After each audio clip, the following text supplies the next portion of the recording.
Now, burglaries fell nationally by 23% during November and December under An Garda Síochána's Operation Thor. An important part of the operation is making the public aware of how they can prevent burglaries from happening, and a key objective is to make sure people have their home security up to date and working. But how can you check this? Well, recently we met Leavy, Vice President of the Irish Security Industry Association, to find out a little bit more.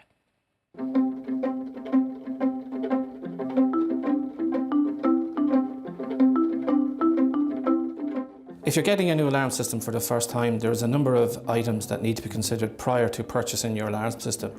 Firstly, you can only utilise the services of a private security authority, a PSA certified alarm installer. Your chosen alarm installer will carry out a site survey and risk assessment based on your property. This will enable your alarm installer to recommend a type of security system and design an installation to suit your security requirements. There are three main types of security systems. Unmonitored audible alarm system. This system basically is your standard home alarm system where the alarm will ring locally. You'd need one of your neighbours or friends, or if you're in the house yourself, to respond to the alarm activation. The second type is a self-notification alarm system.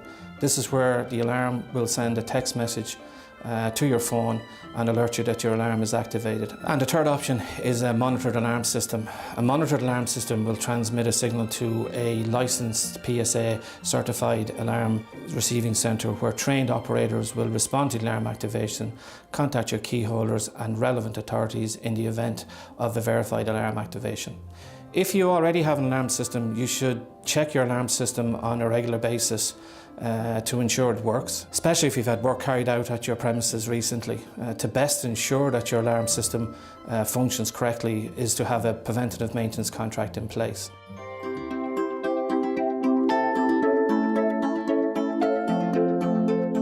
Okay, it's very simple to get a security system installed in your home or premises these days. This is a wireless system that's in front of you here right now.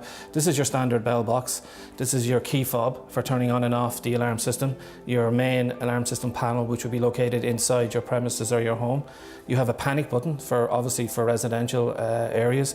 You have contacts for doors, again these are all wireless, and you have your PIRs for the landing, etc., or downstairs in the hallway. It's important to highlight that currently there are upgrades taking place to telecommunications exchanges across the country. These upgrades are essential to improve the quality of telecommunications, but they may also impact on other services reliant on these phone lines, such as alarm monitoring services. The Irish Security Industry Association recommends that anyone with a monitored alarm system should contact their alarm installer to ensure continuity of service and a response in the event of alarm activation. Now, Sergeant Kelvin Courtney from the National Crime Prevention Unit is here now to share his expert advice on protecting your property. Good morning to you, Kelvin. Look, Operation Thor has been a success, hasn't it, in November and December, because we know in the winter months there is a peak, there is an increase in the number of home burglaries, and it is an awful thing to happen to somebody. It's a place that you're meant to feel safe. It is. Your home, obviously, is your castle. We had great success with Thor when it first came out. Burglary figures dropped double-digit numbers. They had begun to start rising, trending again, and thankfully in November and December time, we saw a halt to that, but you can't be complacent. So what people need to do is just to improve their habits, improve their security habits. No better time of year to do it than the start of the year. Have a look around your home. OK, so it's January, New Year, and you just take a few minutes and look at your house. I remember reading a stat once before that if you can prevent a burglar from entering your house for 3 minutes, they'll move on. Yeah, physical security, physical deterrence. They'll move on to another target, and that's what you, as a community or a housing estate or whatever, that's what you want them to do. You want them to keep moving on. Because are they generally opportunistic as opposed to sort of identifying one home that they like the look of? A lot of burglaries are opportunists, but it's their job to burgle, so they're going to do the homework. If a housing estate, if it's been easy to burgle one house, they'll come back and they'll do another one and they'll do another one if they know it's easy to get in and easy to get out. They're doing a risk analysis on it. So if they think, I can get in here, get some money, cash, jewellery, whatever out of here without any hassle, it's easy for me. And you had a very interesting stat a little earlier. Without any hassle, the number of burglaries that happen because people have left a door or a window open is quite startling. Yeah, so you have 1 in 6. So you have about 300 burglaries a month where the burglar hasn't to do anything. He literally walks through an open door or climbs through an open window.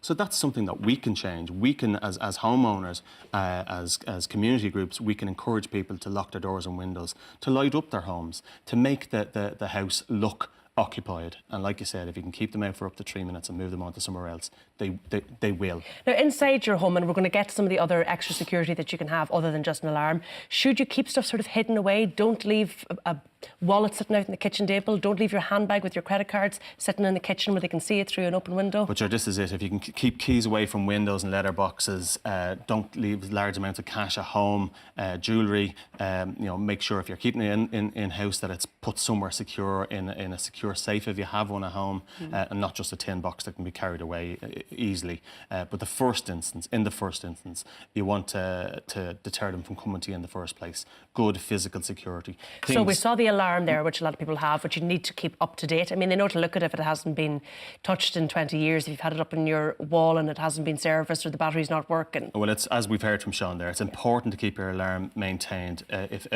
We would obviously recommend, if you had a monitor alarm, to make sure that it is being monitored and kept monitored. That's the other thing, I don't know if we picked that up on that piece, that if you've changed your broadband provider, you need to make sure that you're still getting your signal out to your monitoring company. So have a look at that as well. OK, some of the other devices that you have here. Yeah, OK. So extra security. We're assuming that you're going to lock the doors anyway, OK? You've locked the doors, you've locked the windows. Yeah. So you might think of getting extra locks, like deadbolts for your front door, make it harder for them to get in. That if you're thinking about changing up your Euro profile locks, that's what these things are here that I'm looking at here. What do you mean by profile locks? These are what you would normally see in the front of your door. So the key goes in there. Yeah. And this is what burglars may target. And what they're trying to do is get the camber. That's this thing here. They're trying to get at that. And if they can get at that, what they do is they snap this lock. And what they're trying to do is move that. And if they can get that, that means they can open up the hooks on your door. So you might have spent a fortune on your door thinking it's fabulous looking, but if the lock inside it isn't good or isn't up to scratch, it means they can get at that very easily. So would you change that? Particularly if you've been in a house for a long time and you're thinking about, because locks wear and tear, So if you've been there, if you haven't changed up your locks in about 10 years, think about changing them. So you're talking, say, for a front door, back door, and patio door, you could be looking at around €300 to €400 to change up those locks.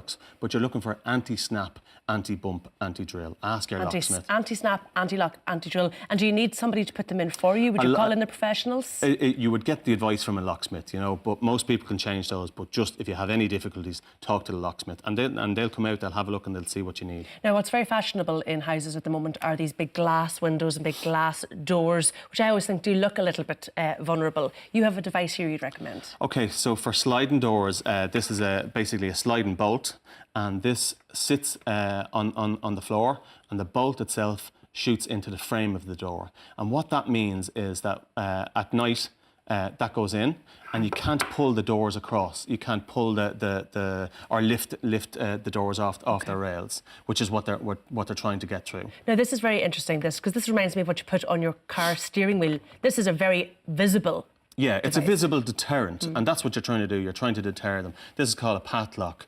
And again, for these double doors. Yeah, for French doors, that sort of thing. You can see it here on the display here. And this goes inside your home. So, and literally, it's just a pull apart. So you can pull apart. So it's like handcuffs for doors. Oh, very good. So it's very simple to take on and off. Take on and off. But and they're quite substantial. Oh, yeah, there's a good weight in those. So what it means is that if somebody wants to break open your doors, they're going to have to smash windows. They're going to have to make noise. And create noise, and they're not going to want to do that. And they don't want to do that. And just two other things. These are so clever and so reasonably priced and cheap. This is a timer you put in your lamp, and this is an interesting one for your television. Yeah, so crime prevention is everybody's business. We need everybody to take their part. And what this is about locking up and lighting up. Timer switch. This is a timer switch. Every house should have a couple of them.